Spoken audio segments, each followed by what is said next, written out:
میری نصیحت ہے نوجوانوں کو، مسلمان نوجوانوں میری نصیحت ہے آپ کو، ہرگز دہشت گردی کی طرف، آتنکواد کی طرف، انتہائی پسندی کی طرف نہیں جائیں، ہرگز قرآن حدیث کا سہارا اور قرآن حدیث کا راستہ اور سلف الصالحین کا راستہ، رسول اللہ صلی اللہ علیہ وسلم والا، صحابہ والا، تابعین والا، تبع تابعین والا، محدثین والا راستہ نہیں چھوڑیں گے انشاءاللہ، امن و سلامتی اور خیر و عافیت والا راستہ نہیں چھوڑیں گے انشاءاللہ۔ چاہے کفار و مشرکین کتنا بھڑکائے آپ دہشت گردی کی طرف نہیں جائیں گے،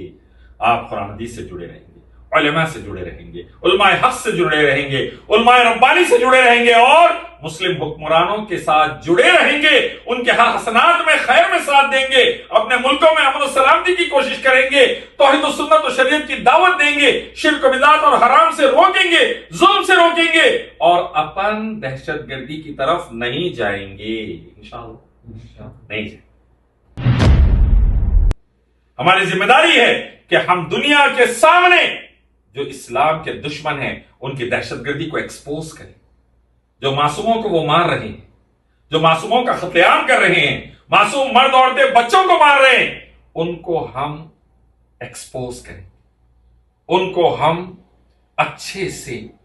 دنیا کے سامنے لا کر ان کے زہریلے پن کو بتائیں گے، اور دنیا کو امن و امان و سلامتی، قرآن حدیث، توحید و سنت کی دعوت دیں گے انشاءاللہ، اسلام کی دعوت دیں گے، اور اپنے ملکوں میں فساد نہیں ہونے دیں گے۔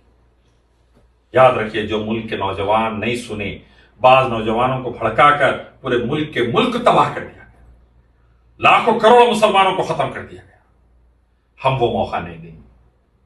ہم اپنے حکمرانوں کے ساتھ، مسلم حکمرانوں کے ساتھ جڑے رہیں گے، اور قرآن حدیث، توحید و سنت اور شریعت کی دعوت دیتے رہیں گے، شرک و بدعت حرام سے روکتے رہیں گے۔ اگر مسلمین ظلم کر رہے ہیں، معصوموں کو مار رہے ہیں، ہمارے حکمران جو اسٹریٹجی، جو حکمت عملی پر عمل کر رہے ہیں، وہ بہت دور اندیش ہے۔ الحمدللہ نوح علیہ السلام سے لے کے محمد صلی اللہ علیہ وسلم تک، محمد صلی اللہ علیہ وسلم سے لے کے آج تک کئی دشمنان اسلام اٹھے، اللہ نے ذلیل کر کے رکھ دیا سب کو، اسلام پھل پھول رہا ہے، مسلمان پھیل رہے ہیں الحمدللہ۔ 200 کروڑ مسلمانوں میں سے 150 کروڑ سے زیادہ نوجوان ہیں الحمدللہ۔ آپ لوگ طاقت ہے، امن و سلامتی دنیا کے لیے عام طور پر، مسلم ملکوں کے لیے خاص طور پر، تو توحید و سنت سے جڑے رہیں گے، شریعت سے جڑے رہیں گے، ہمارے حکمرانوں کے ساتھ جڑے رہیں گے، علماء ربانی کے ساتھ جڑے رہیں گے،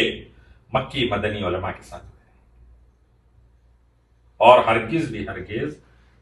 انشاءاللہ دہشت گردی کی طرف پلٹ کر نہیں دیں گے، حسنات میں ہمارے حکمرانوں کا برابر ساتھ دیں گے۔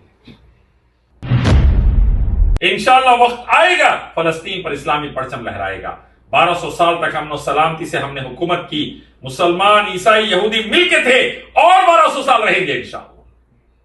بڑے بڑے ظالم آئے اور مٹی میں مل گئے، فرعون، حامان، ابو جہل، ایسے کئی آئے، رومن پرشین امپائر کئی آئے، مٹی میں مل گئے، ابھی بھی ایسا ہی ہوگا انشاءاللہ۔ دشمنان اسلام کو اللہ مٹی چٹا دے گا، لیکن ہمیں صبر کے ساتھ، نمازوں کے ساتھ، توحید و سنت کے ساتھ، شریعت کے ساتھ، ہمارے مسلم حکمرانوں کے ساتھ، علماء ربانی کے ساتھ، قرآن حدیث کے ساتھ ڈٹے رہ کر دین پھیلا کے نافذ کرنا ہے انشاءاللہ، اور ہرگز بھی ہرگز بربادی میں ساتھ نہیں دینا ہے، سلامتی اور عافیت میں ساتھ دینا ہے انشاءاللہ۔ مستقبل آپ کا ہے، کامیابی آپ کی ہے انشاءاللہ۔ حسبنا